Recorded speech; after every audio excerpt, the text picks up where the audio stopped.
Welcome to this week's edition of Freedom and Prosperity Radio, the weekly radio news magazine we put together here at the Virginia Institute for Public Policy. My name is Joe Thomas, and later on this month, I'll be taking a trip to Florida. I know you say it's terrible to be me, but we're going to go to CPAC with almost an investigator's eye to see what comes next and what the mood is there. We'll be reporting to you on that. One of the great places always available at CPAC, but for so many things, if you want to discuss law, jurisprudence, and the Constitution, how it is a legal document and how it needs to be followed, go to the Edwin Meese Center for Legal and Judicial Studies at the Heritage Foundation. Thomas Jipping is the Deputy Director of the center. Thomas, thank you for taking some time out with us this week on Freedom and Prosperity Radio. How are you doing? I'm doing well. Thanks for having me. And thanks for doing what you do, because we talk about the Constitution, Declaration of Independence, abstracts, but these are laws, these are legal documents, and they need to be followed in a specific way in order for the gears, if you will, to function properly. And I picked this up because you wrote a wonderful commentary about the even just the discussion of court packing. And of course, this is the where the Biden administration says we're going to we'll just put in a bunch of progressive judges on the Supreme Court to counterbalance the three that President Trump got to appoint there to their lifetime terms. Take us into this a little bit, and of course you can read it at heritage.org, but take us into the premise that even just discussing this is damaging to our country.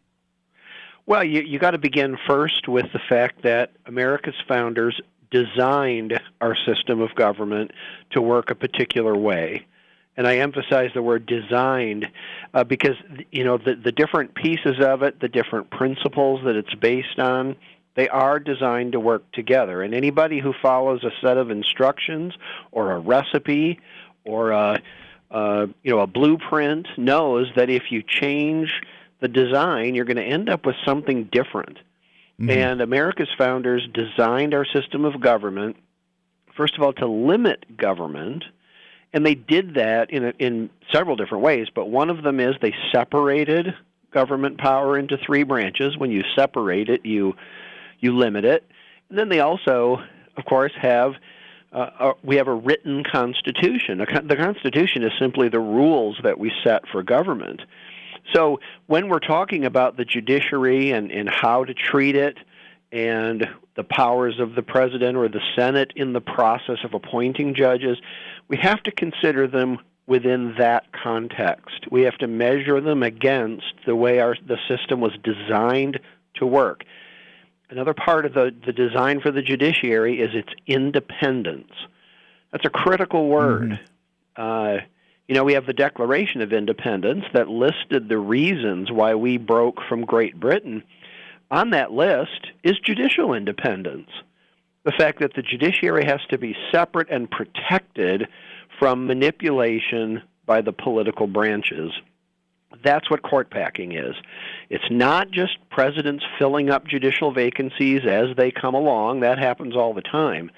Court packing is the creation by Congress of new judgeships, mm-hmm. of additional judicial positions, of expanding the size of the Supreme Court so that the president can then quickly fill them, manipulating the courts into making decisions that they want. Franklin Roosevelt tried to do that in 1937. He had an overwhelmingly Democratic Congress, and the Democrats in Congress said no. They said judicial independence is more important than getting what you want right away. Mm-hmm. Today, of course, Congress is much more closely divided, and yet people are talking about court packing again. Why? Because they don't like the design of our system of government. They want the judiciary to be more powerful than it should be in order to get what they want. And I sure hope it doesn't work.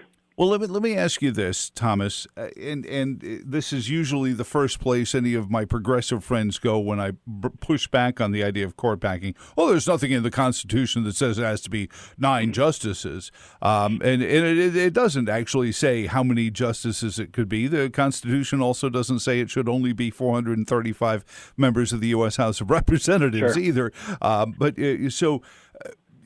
Obviously, we've settled on 9, but what is the response to that argument? Well, I would ask the parents who are listening. If your son or daughter comes to you and says, "Well, there's nothing here that says I can't do it. Just because I can, that means that I want to do it and I ought to do it."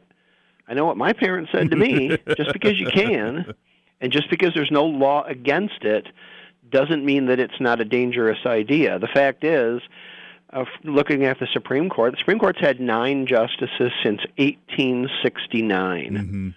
Mm-hmm. Do the math as to how long that is. Yeah. And, today, the Supreme Court decides fewer than half the cases that it decided maybe even 30 years ago.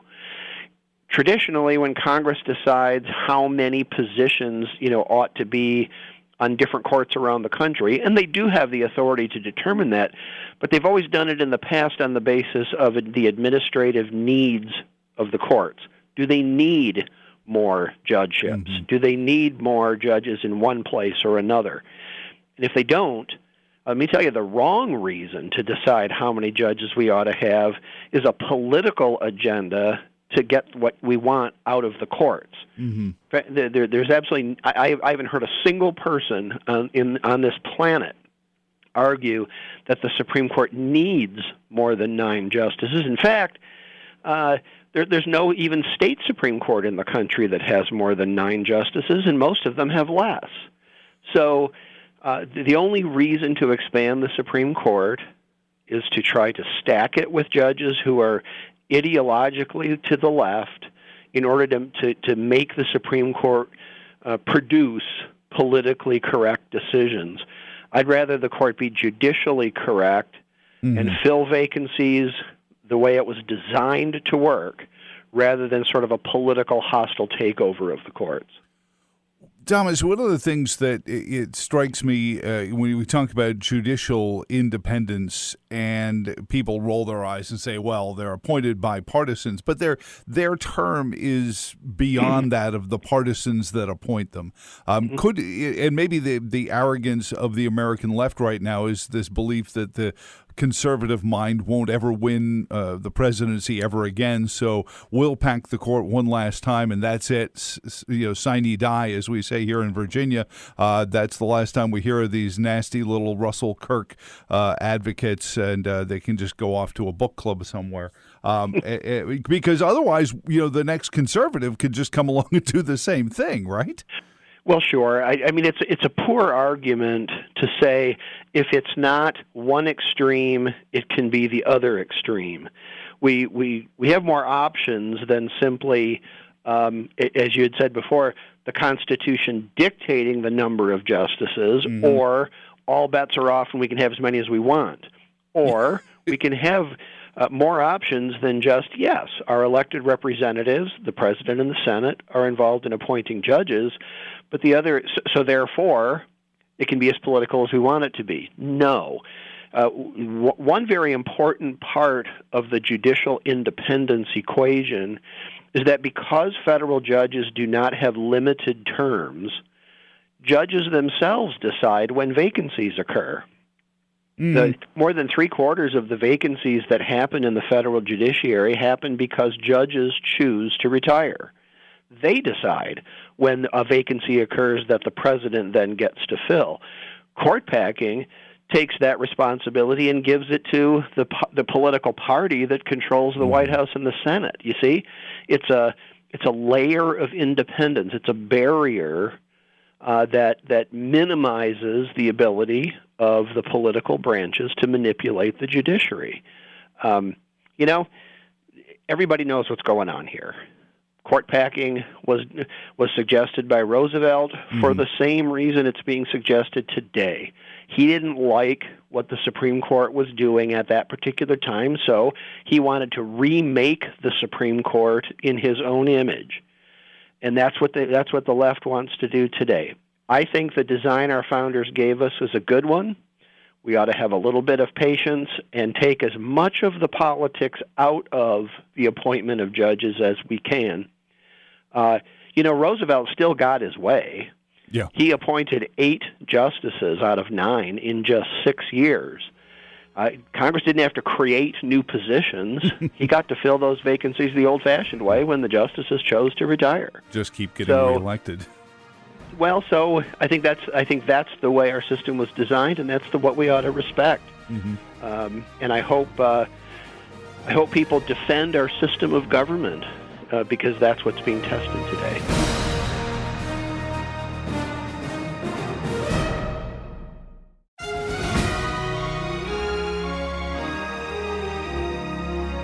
Thomas Jipping is on with us on Freedom and Prosperity Radio. He is the Deputy Director of the Edmund Meese Center for Legal and Judicial Studies and Senior Legal Fellow at the Heritage Foundation. Thomas, two avenues I want to go down, but you brought up in the last bit there about, the judiciary is one of the few places where they get to decide, when an opening occurs, usually by a retirement. Certainly, tragically, some, pass away in office and the seat needs to be filled, but often it is just a retirement. The other way, and far more frequently, the word of the month in Washington, D.C. circles is impeachment. More frequently than ever, an elected official, justices usually are the ones that find themselves facing impeachment hearings. And it has been a concern, and I'm really just asking your opinion as a learned scholar on these matters. If especially using words like insurrection and sedition regarding President Trump, like or dislike him, it would then be applied to the judges, not just the Supreme Court judges, but all of the judges, the federal judges, I think somewhere around the area of 300 that he appointed during his 4 years, and go after them for impeachment hearings as well. Well, it's certainly tempting if as we've seen, the left and their allies, their Democratic allies in the Senate, have taken the impeachment process, which was designed, again the word design, for a specific purpose, and have sort of redirected it to be, they've essentially weaponized it to be a tool to attack their political opponents. That's exactly the opposite of why we have impeachment in the Constitution. And again, looking at the Declaration of Independence, the unlimited terms of the judiciary was one of the specific things that the Declaration and the Constitution put in place to keep the judiciary independent. We've only had about 20 impeachments in our nation's history. Most of them have been judges, but we know what the impeachment process is for. It's to remove public officials for a specific category of misconduct. Mm-hmm. And if we get in the business of political retaliation by the Congress, whether they use impeachment or some other way, we'll be doing exactly what King George did back in the 18th century that prompted America to declare independence in the first place. Mm-hmm. Something that was that grave and that serious that it literally meant we had to form our own country is now being advocated by people on the left as if it was nothing more than, which restaurant are we going to go to for lunch? We're at a very dangerous time here, and Americans have to make the choice whether we're going to stay on the path that our founders set us on in terms of both principles and the design for our government, and I hope we do. Well, and I've made the argument that I almost blanch at the term conservative for where we are right now, because I really want to view myself more as a restorative, because there's a lot of we've done a lot of wandering off of that design, Thomas, and sometimes out of convenience, sometimes out of self-interest, and a lot of the things that the ancient democracies all fell prey to. Don't you think? Well, that's a good distinction, and of course, President James Madison, 1810, he gave his State of the Union address. He said, "A well-educated people alone may be permanently a free people." And today, I saw one poll where 10% of college graduates believe Judge Judy is currently on the U.S. Supreme Court. Oh my God. I think Madison was right, and we really need to be better acquainted with the fundamentals, the prescription, the design of our system of government if we want to continue enjoying what that system gives us. Well, especially as we face the 1619 movement and this idea that, this fanciful work of historical fiction can be used as a fulcrum to dissolve a lot of these structures. I fear that the cancel culture, the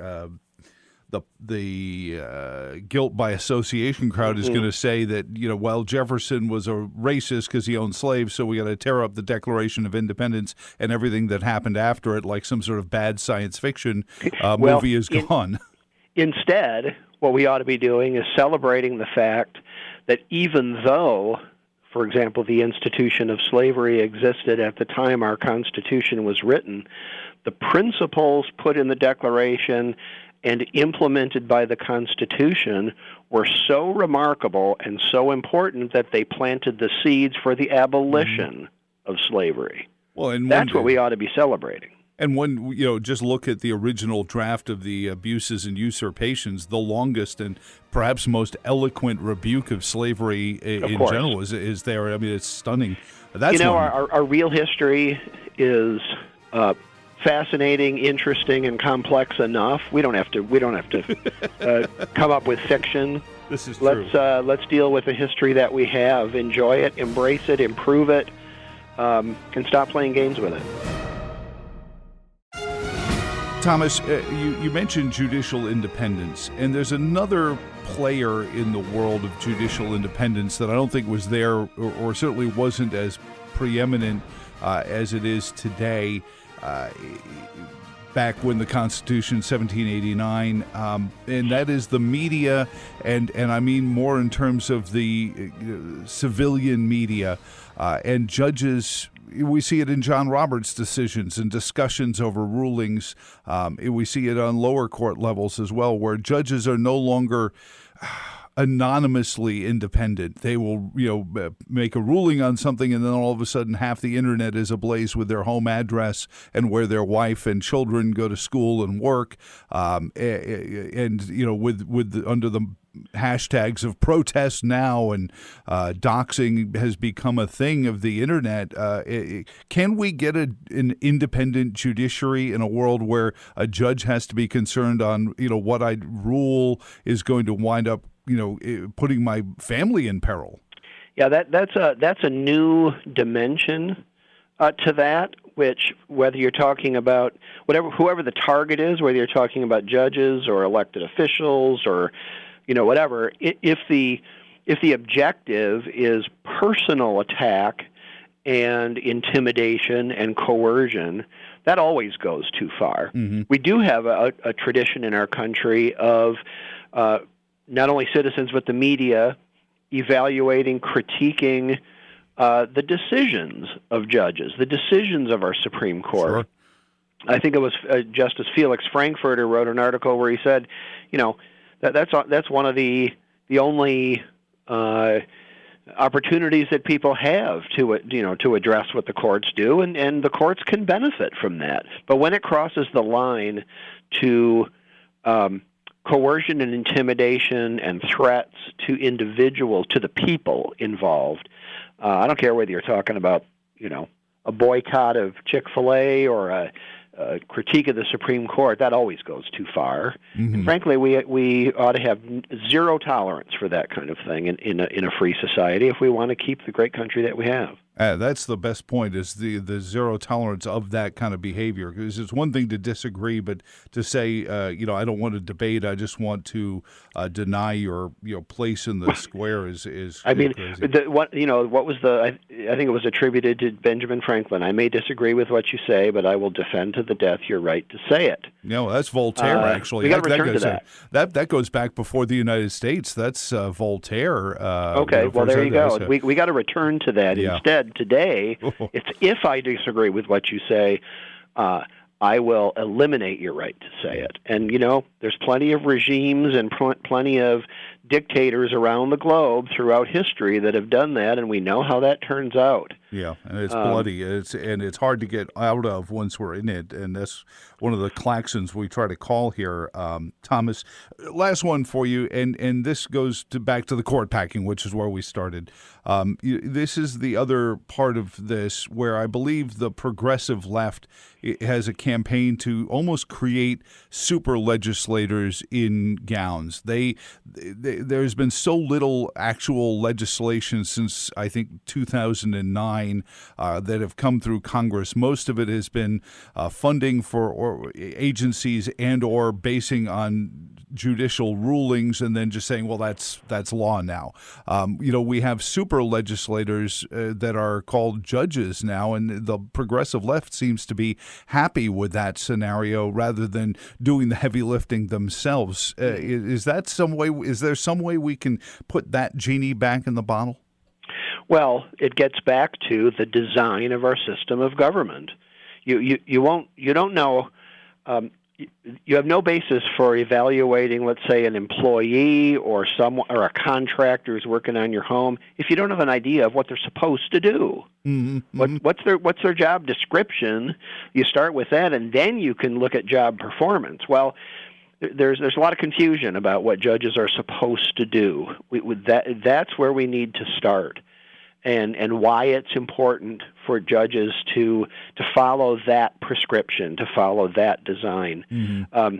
The idea that the ends justify the means, that it doesn't matter which branch of government does it, I just want what I want, that's a prescription for the elimination of the freedom that we have enjoyed.